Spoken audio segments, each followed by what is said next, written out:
ভাই একটা লোক একটা কমেন্টস করেছে, আপনি নাকি আজকে কোন এক ইউটিউব চ্যানেলে গিয়ে বলেছেন যে বিএনপির বর্তমান মন্ত্রিসভার অনেকেই নাকি শেখ হাসিনার সাথে যোগাযোগ করে।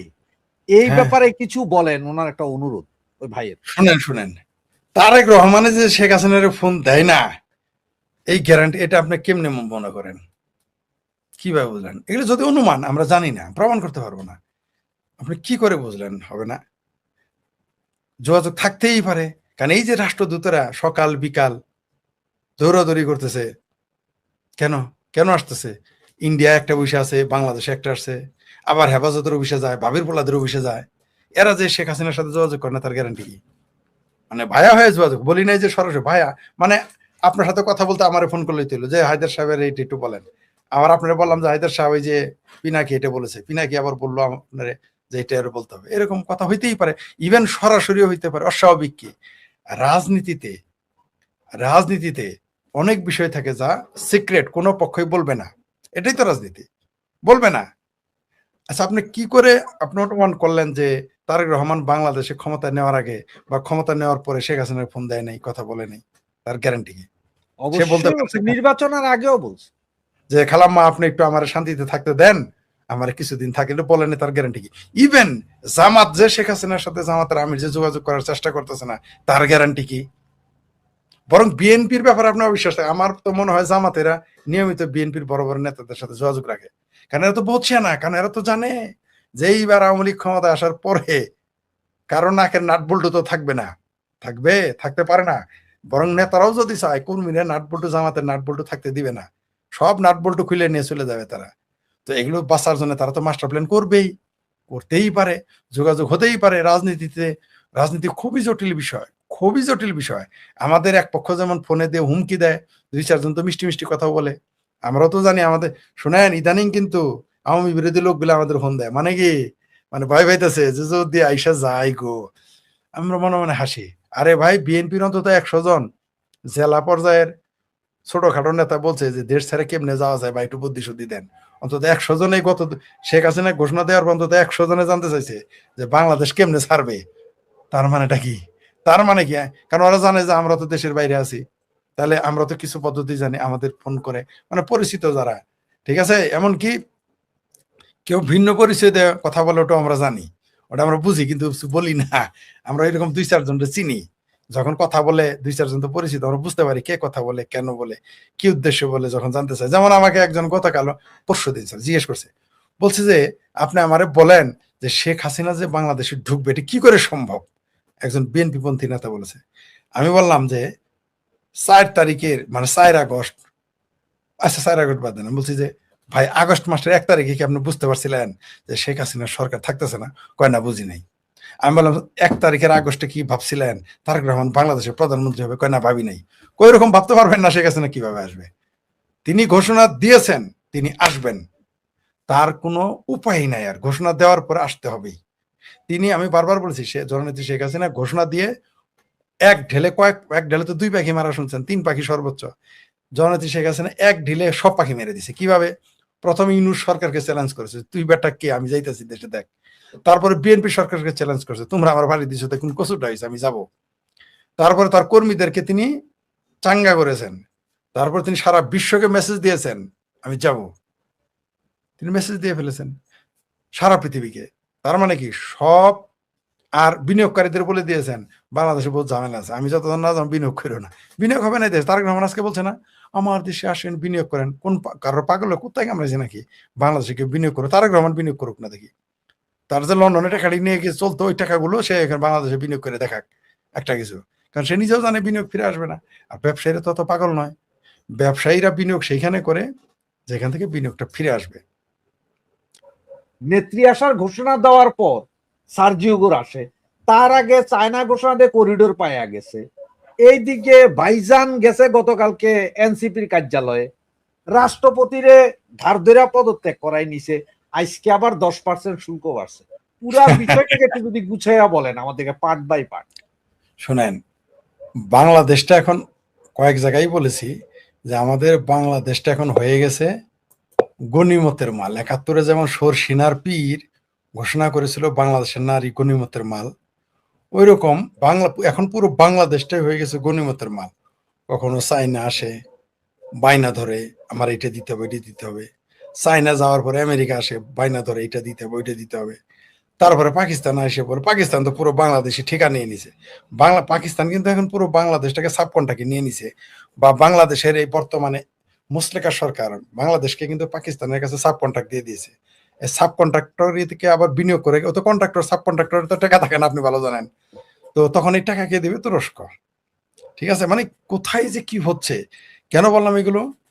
এগুলো হচ্ছে বাংলাদেশে, এগুলো তো সিনে দেখেন প্রকাশ্যে চলে এসেছে।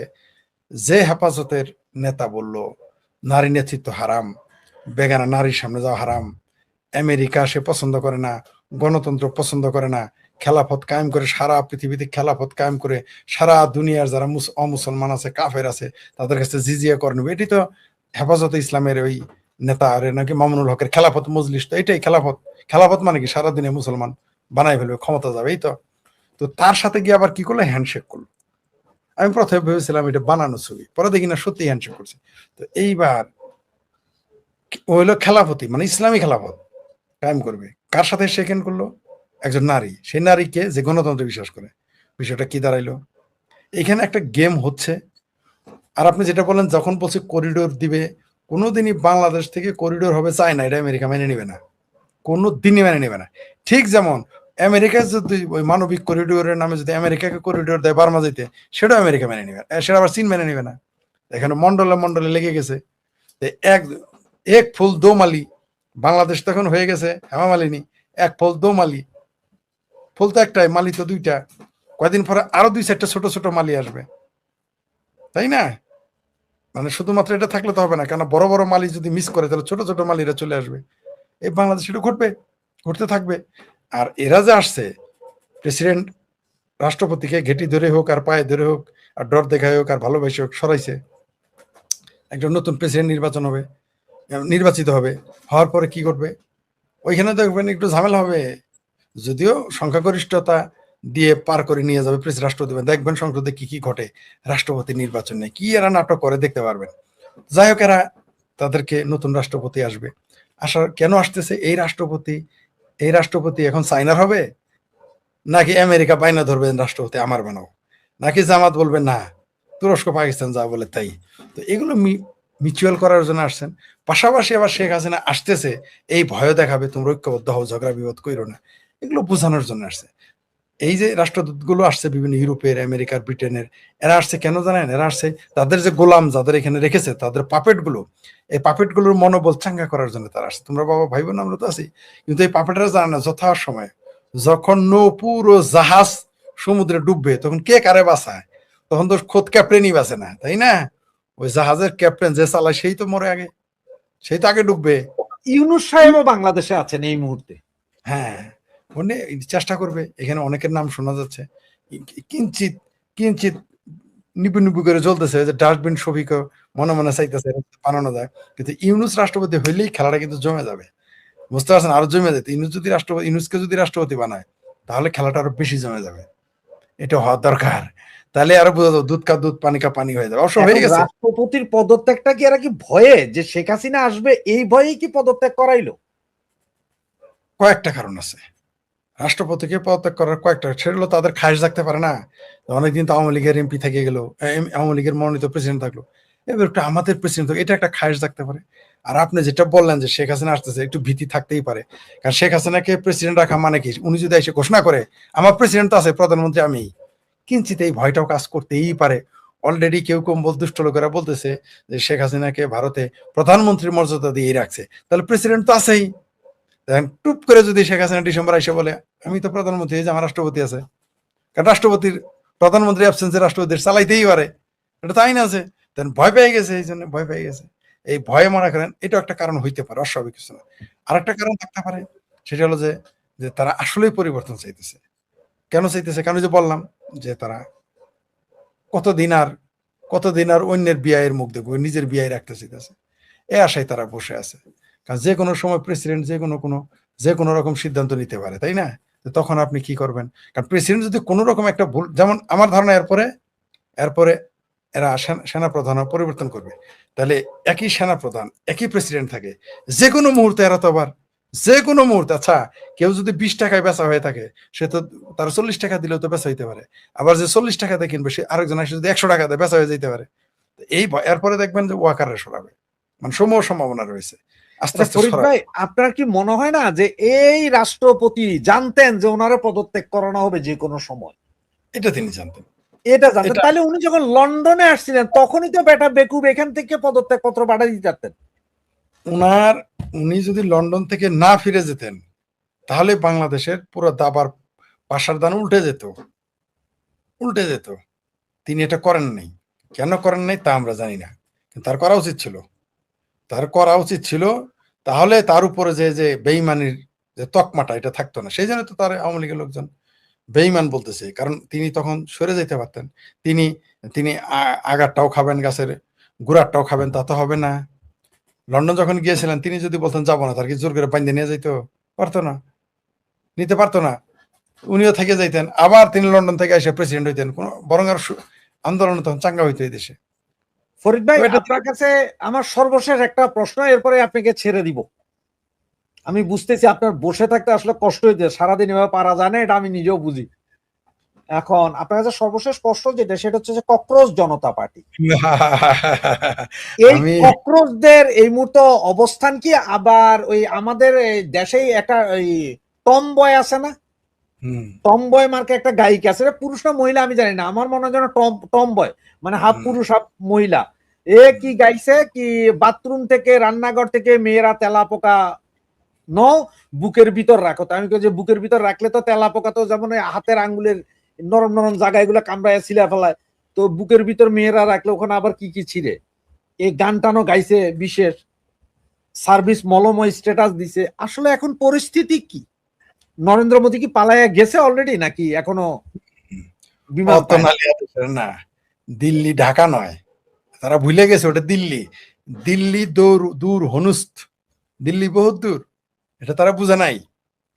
এরা মনে করেছে যে ওইখানেও একটা ওয়াকার আছে, ওইখানেও একটা ইউনুস আছে, যদি সব স্ক্রিপ্ট এক। আপনি দেখেন নায়ক নায়িকা গায়ক গায়িকা, তথাকথিত সেলিব্রিটি, তথাকথিত মানবাধিকার কর্মী, তথাকথিত গণতান্ত্রিক কর্মী এখানে গিয়ে হাজির, তাই না? আমরা দেখলাম।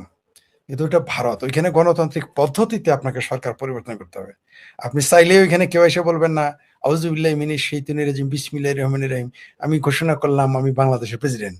ওই ফাতরামি তো ভারতে খাটবে না, খাটবে? অথবা ওখানকার সেনাপ্রধান ওয়াকারের মতো এসে বলতে পারবেন না যে নরেন্দ্র মোদী সাহেব আপনি বিমানে উঠেন, আপনি দুবাই চলে যান অথবা আপনি রাশিয়া চলে যান, বললেই তো আর যাবে না।